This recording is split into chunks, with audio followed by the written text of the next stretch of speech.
Good morning, and welcome to our new and improved What's the Word Wednesdays, United Way for Southeastern Michigan's virtual town hall. My name is Courtney Howe, and today we will be hearing updates on the Michigan Poverty Task Force. Make sure to put your questions in the Q&A box if you're watching on Zoom or the comment box on Facebook, and we'll answer your questions in the last 10 minutes of today's town hall. Now, I would like to welcome Cassie Thierfelder, United Way's Director of Advocacy and Government Relations, to say a few words. Cassie? Hello, everyone, and thank you for joining us for today's town hall on the Michigan Poverty Task Force. Through United Way's Alice report, we know that even before the pandemic, 43% of households in Michigan weren't making enough to cover the cost of even the most basic household budget. United Way and our network of nonprofit partners work to remove the systemic barriers these households face, and we're dedicated to addressing the racial inequities within our systems. The Poverty Task Force's work can provide needed insight to support those efforts, and that's why we are so thrilled to be joined today by Kim Trent, who can share updates with us on the Poverty Task Force. Kim is the Deputy Director for Prosperity with the Michigan Department of Labor and Economic Opportunity. There, she works to guide and build support for efforts to boost the economic security of Michigan families, including through her leadership of the Poverty Task Force. Before joining LEO, Kim's career included roles with several notable legislators, including Congresswoman Carolyn Cheeks Kilpatrick, U.S. Senator Debbie Stabenow, and former Michigan Governor Jennifer Granholm.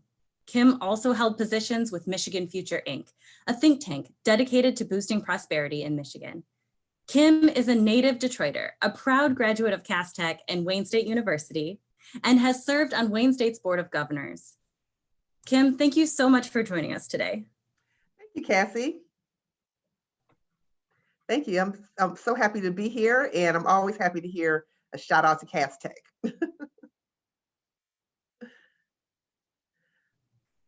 Did you want me to? Okay.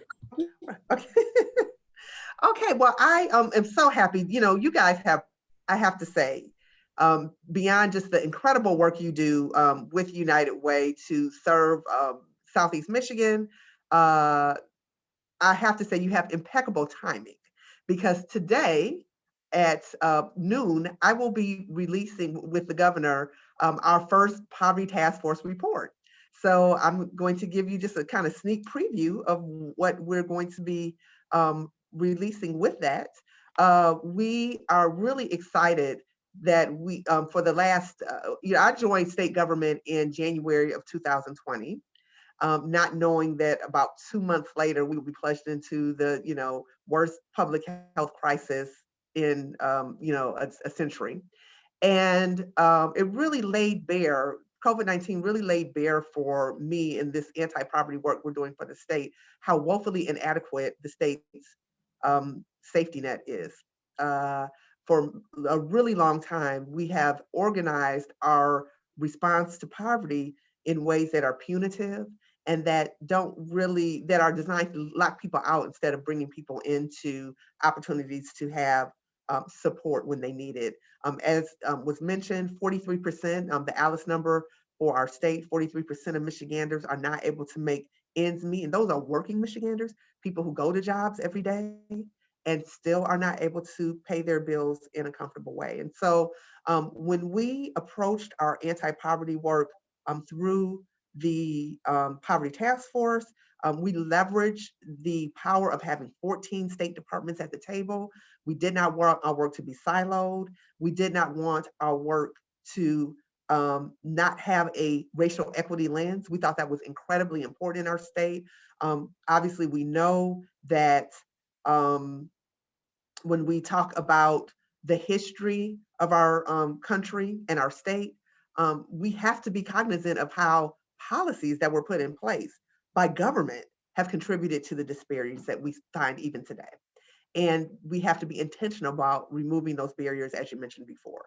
So our work has been designed to really deeply dive into the barriers that exist because of state government, first of all, and then think about things in kind of on two tracks. One, what are the things that we can do to serve those low-income Michiganders who need support now, who are not comfortably able to have shelter or food or have their children have access to a quality education. What do we do to help them now? But for me, the more important goal is what do we do so we have fewer struggling Michiganders? And so we have those long-term goals. The governor has, as one of her signature initiatives, the 60 by 30 program, which says that by the year 2030, we want 60% of Michiganders to have a post-secondary credential. When you're talking about this is something that is not just about poverty eradication, it's about helping our economy overall. And we know when you're talking about bringing in new employers, when you're talking about seeding employers people who want to start businesses, but maybe don't have the expertise, talent is such an important issue. And so that long game, when we talk about addressing poverty, is having fewer people who are living in poverty. And, as you mentioned, I am a former member of the Wayne State University Board of Governors. I am a big believer in the power of education. Everyone knows that is the most successful anti-poverty strategy there is like having those post-secondary credentials. The fact that we have programs like Futures for Frontliners, that we have programs like Michigan Reconnect that are really designed to help adults who want to go back and get that post-secondary credential, do them comfortably. And when we look at the Poverty Task Force, we are not just saying, oh, we're staying up these programs so that you can go back and get a degree or a diploma or get a apprenticeship. We're saying, but we recognize you're a single parent and you don't have childcare. So we're going to give you these wraparound services.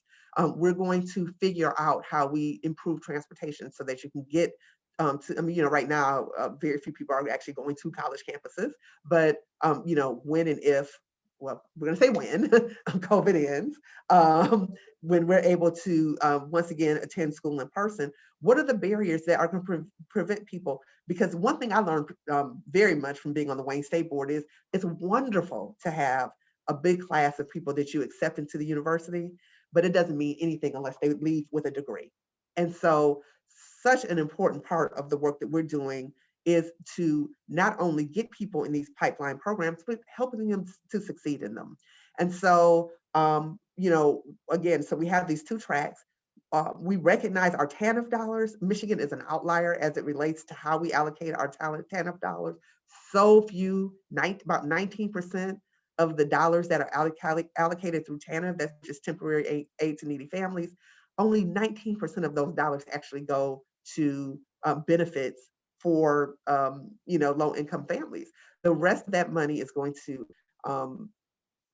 purposes that it's not intended for, quite frankly.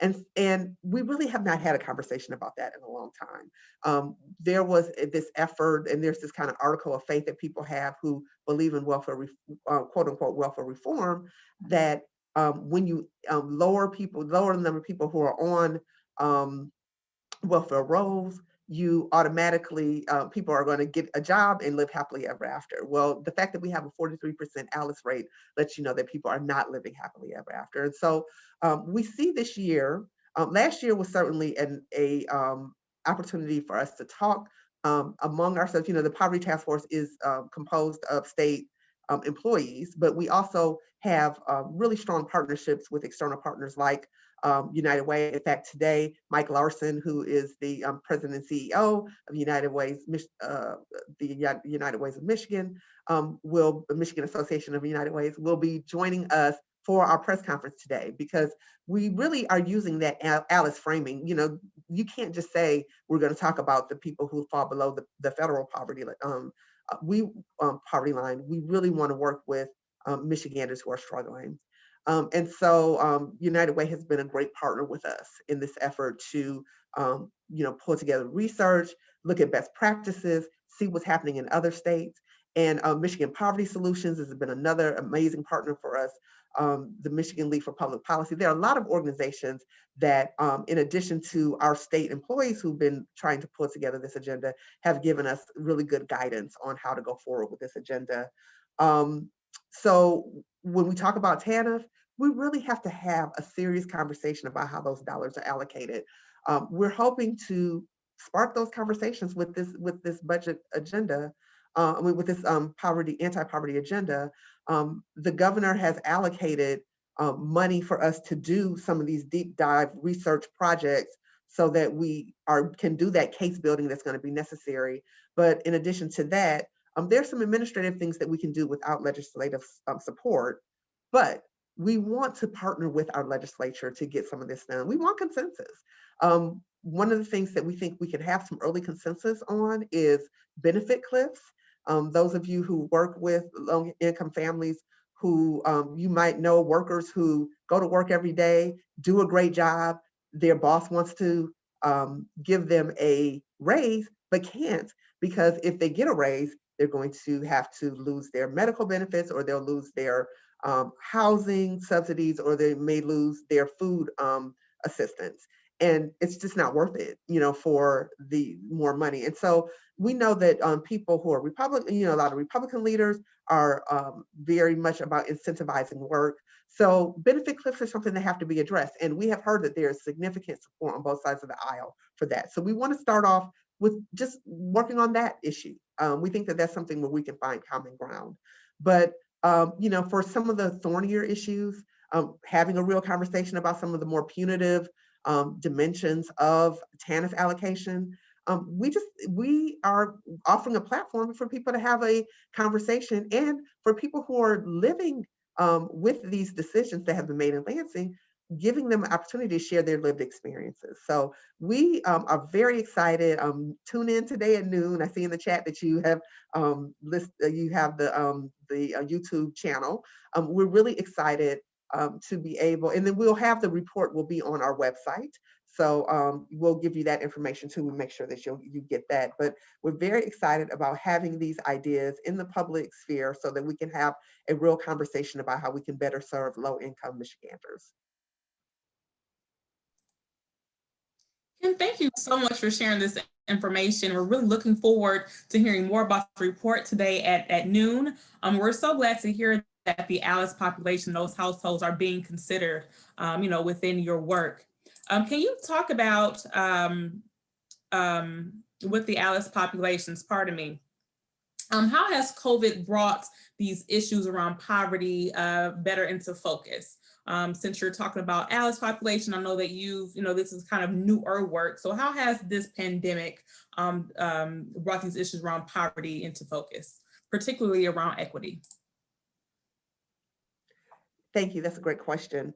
I think that when we had the beginning of the COVID crisis, and we recognized what was at stake, and we recognized what kind of infrastructure we had to help people, there was an immediate pivot. Even before COVID, actually, the governor is going back to December of 2019, changed the asset test for people who were receiving benefits, because our threshold was so high that people just were not able to, it made it so that it disincentivized saving money, making financially responsible decisions. Because if you had a certain amount of assets, you weren't able to tap those resources that were integral to your survival. I think that what the COVID-19 crisis has laid bare, for example, when you look at our unemployment benefits, we had to go back and really pivot and figure out how to first of all expand the benefit, because the benefit was not enough for anyone to live on. So figure out how to do that. Even with our application process for many of our benefits programs, we had to leverage technology to make the application process easier. Our food assistance, all of those children who rely on getting food from schools but weren't going to school, being able to give their parents bridge cards so they would be able to buy food so they wouldn't have food insecurity. There were a number of ways that we had to get very innovative very quickly. What we're saying is some of these innovations need to be made permanent, because we recognize that it's not just in a time of crisis that people who are struggling need the state support. So again, these two tracks, giving people support when they need them, but ultimately with the goal of not having people who need support. And that's what, kind of those long-term strategies to get them the training so that we have more talent in our state, so they have access to better jobs, better paying jobs. Thank you so much. We are looking at some questions that are coming in from Facebook and Zoom. Here's a question. You mentioned wraparound supports for Michigan Reconnect Futures for frontliners. Can you touch a little bit about what those supports will be? So I think that we're in the drafting stage of that now, but we certainly recognize, one of the governor's big emphasis this year is going to be childcare. We know part of my division here at LEO, and LEO stands for Labor and Economic Opportunity. Working in the state, I have become I'm trying to become familiar with this kind of alphabet soup. Everybody uses acronyms, but working here in LEO, the commission, the Women's Commission, the Michigan Women's Commission is part of my division. And, they have done research that has shown that a lot of women are reluctant to go back to work because they don't feel comfortable about their childcare options, or they can't afford their childcare options.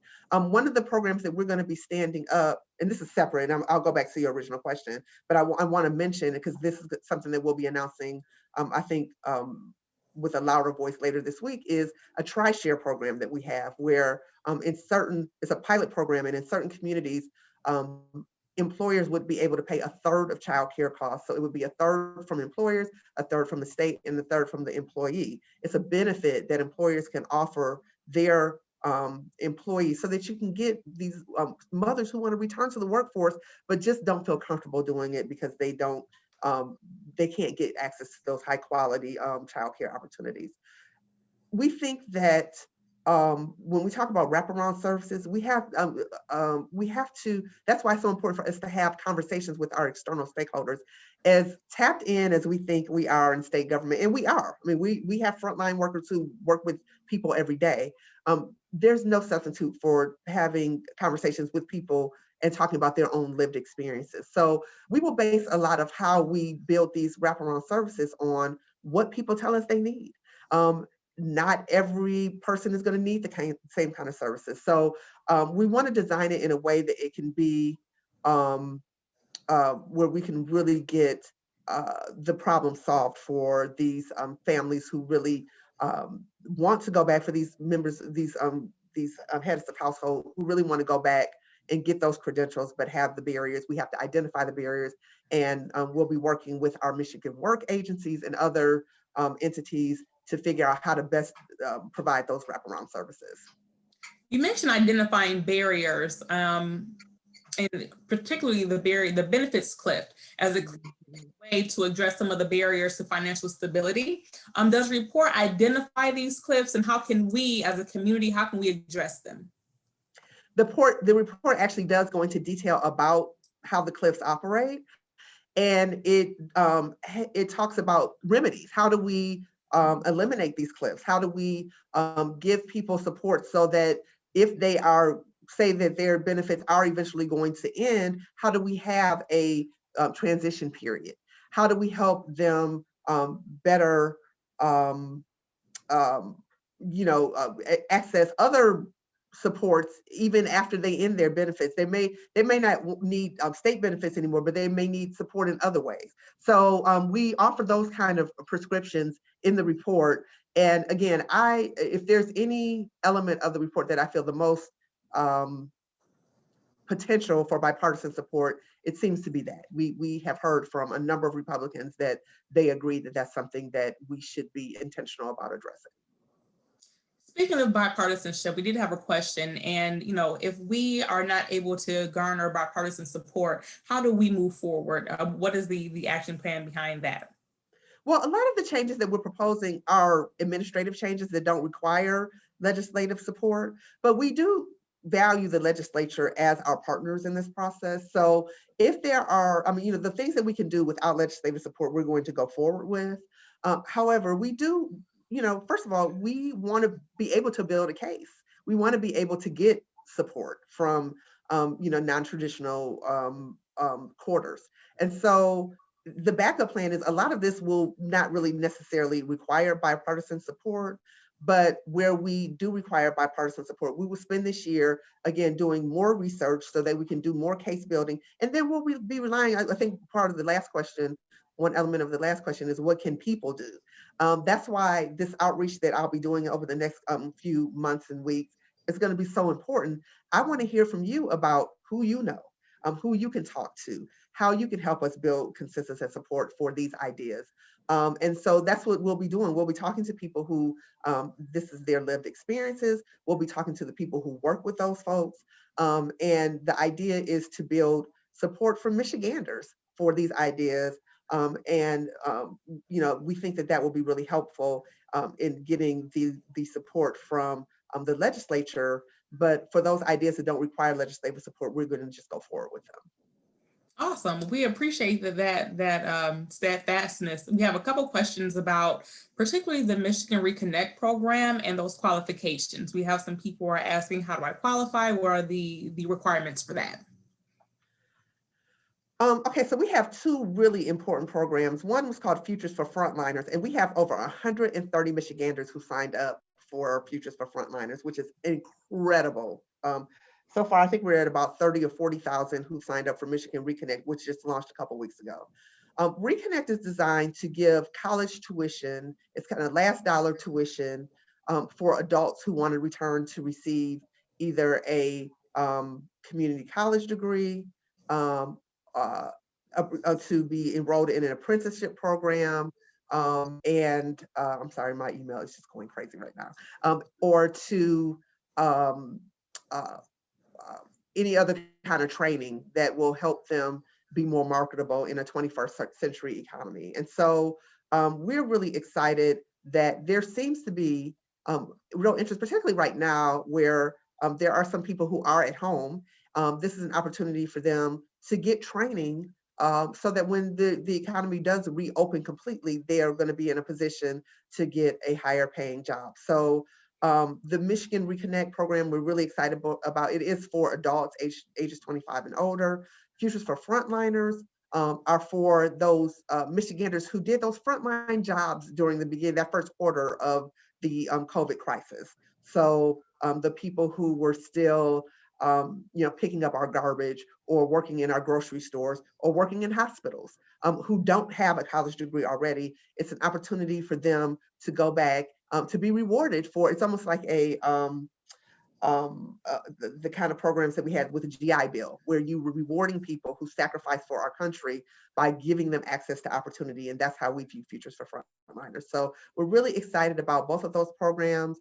They fit perfectly with the governor's 60 by 30 goal. It's not just the governor's goal. I should really correct myself, because we really want this to be a goal for all Michiganders, that we recognize. We've been working with counties and cities. People are setting their own individual goals for their own municipalities. We want to have all hands on deck so we reach this goal of getting a better trained workforce, because that's how you attract jobs, and it's how you attract those better paying jobs. And I think that saying better paying is really important. I think that so long we've talked about, oh, we're going to provide this job or that job, but if those jobs are putting you in that 43% of Michiganders who can't make ends meet, it's really not going to move our economy forward. So we want to be very intentional about getting people prepared for the higher paying jobs. We really appreciate that. And, just for reference for everyone looking and listening, if you want more information about the Michigan Reconnect program, go to michigan.gov/reconnect. My last few questions, I want to really talk about the task force themselves. A lot of people really want to be involved. And so do you all hold open meetings? How can the community get involved and participate? Thank you so much. So we will be spending the next several months having town hall meetings about individual elements of the report. So we'll be, we might have a meeting just to talk about benefits cliffs. We might have a meeting just to talk about our educational programs. So what I would love for you to do is go to our website and find and sign up for our updates. Where we can tell you about those kind of opportunities. The meetings are not public meetings because these are state employees who are just kind of sitting around a table in state government. We do have an advisory council that is made up of 3 legislators and 3 members of the community who work with people who are low income. and it's a statewide advisory council, but we don't necessarily have regular meetings. However, regular meetings of the actual task force, but we will be doing a tremendous amount of outreach. And I would really hope that you would go to our website, sign up for our updates, and we'll keep you in the loop about those meetings because we want to hear from you. We had this great outreach plan that we designed in February of 2020 about how we were going to go to every corner of Michigan to talk about this. And then the world shut down. So we'll be doing it virtually, but if the folks who are on this call are interested, I think the first step is just going to our website. I see that you put it in the chat, and signing up for our updates, and we can let you know when we're coming to a screen near you, or if we're talking about a topic that we think that you could be interested in. We really want to get your feedback and hear about, and if you can connect us with people who can share their lived experiences, that's even greater. That's wonderful. And my last question before we move on, again, how can we get more in contact? I know your website is there. Are you all active on social media? How can people really get more involved and maybe volunteer and be hands-on with the task force? Again, I think, well, our social media, we are stepping up our social media game. I know we do have, I think you'll probably get an avalanche of posts and tweets today because we're releasing our report. But I think, the website, I think, is probably the best first step for now. And then, as we, and you can always send me an email. I'm going to put my email address in the chat. So if anyone wants to just send me an email, if they have a particular interest and want to be, first, I'm trying to talk and type at the same time, have that firsthand influence, we would love to have you at the table. You can shoot me a personal email. That's my email address at work. And I'd be happy to make sure that you get plugged in a way that's meaningful. Awesome. Thank you so much, Kim. We really appreciate you joining us today. And that's all the questions that we have for today. I'm going to turn it back over to Cassie to say a few closing words. Cassie. Thank you again, Kim. Thank you so much for joining us, especially today when the first report is about to be released. I know you must be so busy, but we are so glad you're able to share this information with us, and I cannot wait to see the full report released today. So I just want to remind everyone, if you or someone that you know is experiencing a need, whether it's housing, utilities, food, diapers, or anything else that you are struggling with, our 211 helpline remains available 24 hours a day, 7 days a week. And we maintain a running list of available services in the community and can connect you to the supports that you need. You can also look up resources in your area by using our 211 resource database at unitedwaysem.org/211. It is also officially tax season now. If you need help filing your taxes, there are several free opportunities available to individuals in our region. If your household income last year was below $57,000, you qualify for free virtual assistance from a tax preparation volunteer. And appointments are now available from Accounting Aid Society and Wayne Metropolitan Community Action Agency. They can be made online at claimyourrefund.com.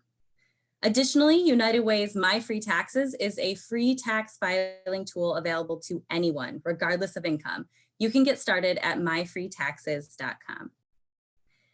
And I want to remind everyone that our next town hall, as you know, school districts are preparing to open, you can join us next week, Wednesday, February 24th, for a conversation on returning to in-person learning. We're going to be joined by Kyle Garant, Deputy Superintendent from the Michigan Department of Education, to discuss the plan to reopen, safety measures, and everything you need to know as a parent. So you can also visit unitedwaysem.org/virtual town halls to sign up for alerts, find out more about upcoming town halls, and to view any of our previous town halls. Thank you, everyone, and stay safe.